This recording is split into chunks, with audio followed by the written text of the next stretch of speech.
বন্ধুরা, কোনো ঘষা মাজা এবং কোনো পরিশ্রম ছাড়া পূজার পিতলের বাসন একদম পরিষ্কার করে ফেলুন মাত্র 2 মিনিটে। তো চলুন আমি কিভাবে এত পরিষ্কার এত ঝকঝকে করলাম আপনাদেরকে দেখাচ্ছি। এখানে দেখুন আমার ধূপটিটা কি পুরা পুড়েছে, একদম কালো হয়ে গেছে।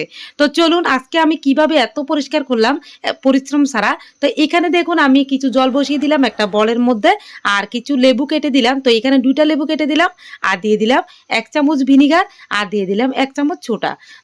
এগুলিকে একটু সিদ্ধ করে নামিয়ে নিলাম। এবার যে পিতলের বাসনগুলি রেখেছিলাম এগুলিকে ভিজিয়ে রাখবো কমে 3 থেকে 4 মিনিট। তো 3 থেকে 4 মিনিট পর দেখুন একদম হাতে ঘষা ছাড়াই একদম পরিষ্কার অর্ধেকটাই হয়ে গেল।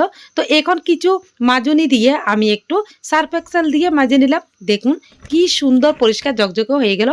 তো বন্ধুরা, এরকম পিতলের বাসন দিয়ে পুজো করলে ঠাকুর তো সন্তুষ্ট হবে, আপনিও সন্তুষ্ট হবেন। তো এরকম টিপস পেতে নতুন নতুন আমার চ্যানেলটিকে অবশ্যই সাবস্ক্রাইব করে যাবেন।